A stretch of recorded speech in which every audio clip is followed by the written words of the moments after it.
Welcome to Even Odds. I'm Matt. I'm Tim. And this is Warhammer Wednesday. It'll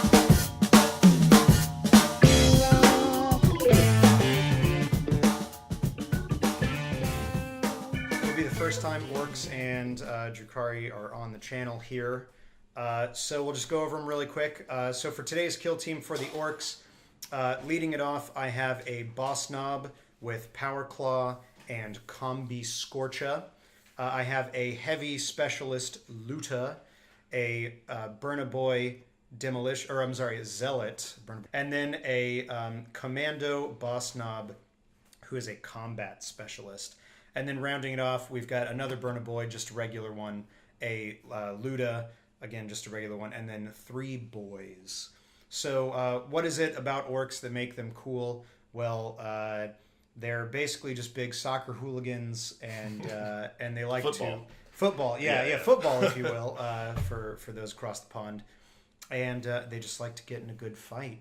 They're very good at fighting. That's really their thing. They're horrible shots, but because I've heard this before, but I like that the explanation for why their ballistic skill is so bad in game is because they're so excited. Yeah, they're just fight. firing They're up in just the air. firing wildly. Yeah, so they're just like, and then it has nothing to do with their actual skill. Right, They just can't contain the passion for the fight. Right. Yeah. Here you go. So tell us a bit about the Drukhari. Yeah, so this is my primary Warhammer 40k army. This is my third game of kill team now, so I'll go through them real quick. So I have my Cyberite. She's the leader.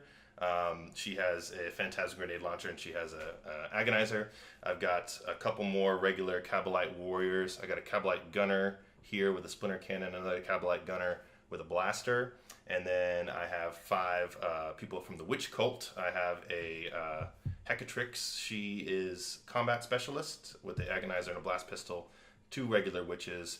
A Witch Fighter with the Hydra Gauntlets. And then another Witch Fighter right there with the Shardnet and Impaler. Cool. Drukhari, they are kind of like the glass cannon army of the game, I guess is how they are described. So what I'm going to do today is stay kind of true to how they operate in the lore and take kind of a split with the Kabalites and the Witch Cult.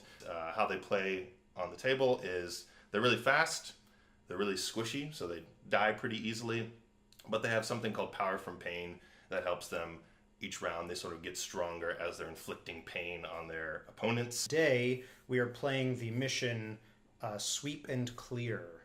So in that mission, it ends if one team breaks before the natural conclusion of the game. So we'll see how it goes. That's all coming up. Stay tuned. A ruined Imperial stronghold, bombed out by the Orks. Now the Orks, looking to find the last Gits to Crump, have sent out a kill team in search for any survivors.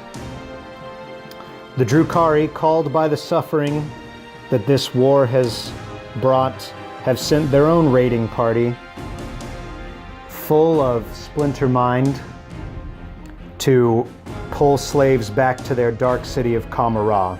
These 2 forces meet on the battlefield, both eager to fight, eager to bring suffering and pain. This is our battlefield. We've got some craters, some crates, barriers, an old mausoleum, perhaps holding some of the Imperium's finest, and across the battlefield, a stronghold now empty, or perhaps with some cowering guardsmen in it. But that's our battlefield. That's our narrative we have going here. And Tim, what's our Power from Pain bonus for turn 1? All right. So turn 1, we get a nerd to suffering. So roll a d6 each time this model loses a wound. On a 6, that wound is not lost. So all right. A little extra. Yeah, a little extra survivability. So we'll go straight into the initiative phase. So we'll roll off to see who gets initiative in the rounds. 7. 7 to 4. So it looks like the Splinter Mind has paid off, and the Dark Eldar will be gaining the initiative in round 1.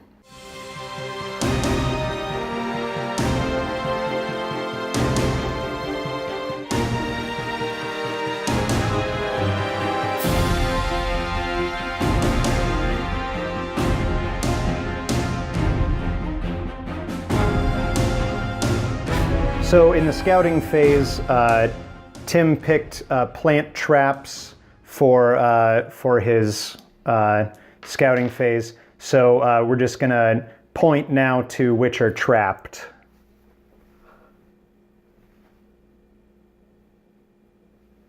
Okay. It's the end of the movement phase, and the Dark Eldar have moved up, taking positions, getting lines of sight onto the Orks. The Orks have responded in kind, though, with the valiant Boss Knob charging into combat. Some of the boys tried to follow him, but didn't quite make it. This commando Boss Knob moving up, activating a booby trap. The crate exploded in a large amount of hellfire, but luckily he was cunning enough to dodge this one it. too exploded. Also, yes, this mausoleum also trapped. Now, dead bodies everywhere. yes, a burning. Perhaps the roof is off a bit. The roof is on fire. Yeah, if you will. Meanwhile, the Ludas, both the regular and the heavy specialists, ready to their guns, hoping to take an early kill here. The clear part of the sweep and clear, if you will. All right, so we're going to go into the shooting phase. We'll see how it goes, and we'll come back. Oh, real quick, for my specialist, I don't think I mentioned this. Sniper over here, man with the blaster, and where is there? The comms with the splinter cannon. Okay, so we've got a sniper with the blaster, and a comms with the splinter cannon. Hopefully, though, that won't matter because one or both of them will be dead. We'll just be dead. Yeah. We'll come back at the end of the shooting phase. All right, so it's the end of the shooting phase. The Ludas providing fire support, taking out, initially targeting the sniper specialist, but thanks to her lightning fast reactions, she managed to dodge the shots. Ducking and weaving. So they quickly changed targets to the now pasted Hecatrix. Now they attempted to fuel more DACA into their guns, managing to put a flesh wound onto the comms specialist. Yes. Afterwards, though, the Drukhari responded in kind. The comms specialist killing a Burna Boy. Orks demolition specialist destroyed the other witch that was here, now burnt to a crisp. Yeah, very much so. And then everything else in this dark hell pocket of the Drukhari, focusing down one boy, causing him to fall. So it's the end of the shooting phase. We do have one combat to resolve, so we'll come back at the end of combat and morale. All right, so the combat between the Boss Knob and the witch. The Boss Knob swung his power claw, but it is hard to hit with, and the witch is quite wily, as you might say, and she dodged it with ease. She returned back 3 attacks into the Boss Knob, causing a single wound. Luckily, thanks to his larger physique, he does have 2 wounds, so he'll remain on the battlefield.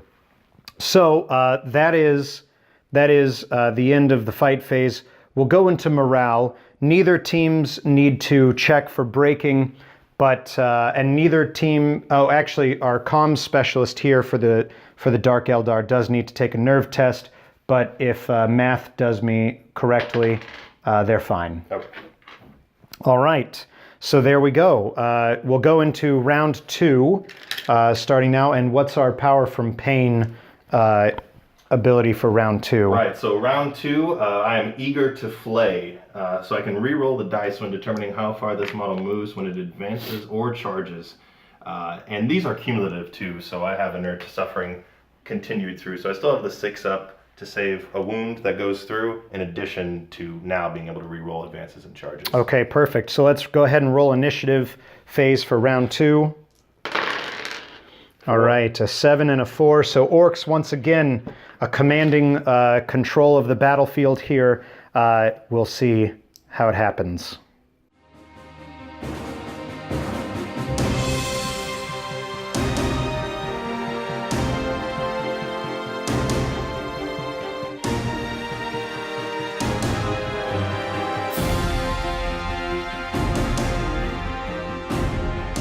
It's the end of the movement phase.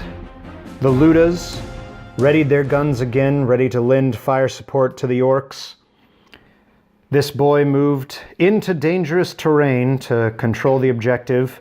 Meanwhile, the Commando Boss Knob advanced, looking to potentially hold another objective. The Boss Knob, the leader, stayed in combat while the Zealot Burna Boy charged in and was subsequently countercharged. The Drukhari, ever conservative and cagey, pansy gits, if you will, moved back. Cunning. I don't think so. Eldari cunning. A bit of Eldari cunning, perhaps. Moving back, aiming sights down into the Boss Knob here. Meanwhile, a lone Kabalite moving up to secure midfield. That's the end of the movement phase. We'll be going into the shooting phase next. We'll see how it goes. All right, it's the end of the shooting phase. The Ludas, firing too much Daka last time, failed to connect any shots. We had a boy chuck a stick bomb, causing a flesh wound to this Kabalite warrior, who returned in kind by poisoning him to death. Meanwhile, this boy shot a slugga into here, causing another flesh wound, so he's severely injured. Canny-eyed viewers of you will notice the Commando Boss Knob is no longer. The sniper specialist took aim, fired, and melted him in a dark lance of volley. Dark light. Yeah. So that's the end of the shooting phase. We do have a couple combats here to resolve. We'll be right back. Oh, yeah. All right, it's the end of the fight phase, and we've already done morale. We'll do a quick recap for you. So, the Burna Boy Zealot, who's no longer here, he was itching for a fight. That's one of the Orc stratagems. Gave him 2 extra attacks. He did manage to take out the Hydra Gauntlet bearing Witch, but then the Shardnet and Impaler Witch here responded in kind, taking him out. Then we went over to this combat here. The Boss Knob, once again, that Power Claw is unwieldy, hard to swing. Only ended up getting 1 attack through thanks to the dodge of the Witch, and only causing a flesh wound, but the Witch unable to respond in kind. So with that, the Orcs had 5 models taken out of action, and with only 9 models to begin with, necessitated taking a break check, which the Orcs have rolled a 10, which is higher than the highest leadership of 7 on the board, which means that the Orc kill team is broken, and with that, the end of the game. So that's it. That's a Dark Eldar, a Drukhari victory. Don't get us sued. Yeah, and we'll talk about it in the rip up. The rip up. We're gonna rip up this board. Boom. So that's it, guys. That's the game. Drukhari victory. Yeah. There you go. It Orcs broke. You know. They did. Yeah. Well, I'm a very spooky army. Yeah. So yeah. it was to be just in time for Halloween. Yeah. I was really playing to the fluff of the holiday. Right. Upcoming holiday. Right. There you go. I was happy with Luda's. Yeah, they did a really good job on the first turn. Yeah, that first turn was a powerful turn. Yeah. It really forced you kind of back on the back foot there. Yeah, it's a good thing in Kill Team if your army has access to the long range, high damage models, and you can park them on top of a tall structure because just something. To give them a little view. Yeah, exactly. And the range on those things, like you basically had, the whole table. Yeah, almost the whole thing was in half range because the Ludas have a ludicrous range of 48. Ludicrous. Oh. What Ludicrous. Ludicrous. Oh man, that's pretty good. Yeah. Well, you have a name for one of them then. There you go. Yeah, yeah. Chris. Chris. Yeah. Yeah. Any other thoughts? I like the Dark Eldar. Excuse me, the Drukhari. Yeah. They're spooky. Witches are. I forgot about the 4-up invuln in combat when I charged my boss knob in. Yeah. So witches don't like to get, just like in 40k, witches don't like to get shot at, but once they're in combat, they're really annoying. They feel good. They're the 4-up invulnerable save, and if you try to leave combat, which it's not going to happen with orcs. Yeah. But if you try to leave combat with them, there's something called no escape, where we have to do a roll off, and if I roll higher than you, basically you can't fall back, which is really nice for like your shootier armies. Right. Right. So yeah, I liked how they performed. I don't play much kill team, but I do think they kind of stick with how the Drukhari How they should ought be. to perform. Yeah, definitely. Yeah. That's the thing. Orcs are kind of in an interesting spot with kill team because it's like their big thing is that they're powerful in numbers, but kill team is such a small elite game that you can't really bring a ton of numbers, which is interesting. But they're always fun to play. Definitely. So yeah. Awesome. Any other thoughts? No, I need to get more experience in kill team. I always have a good time when I play it, but it's almost like a game of chess and it requires a lot of like forethought, which I've never been good at.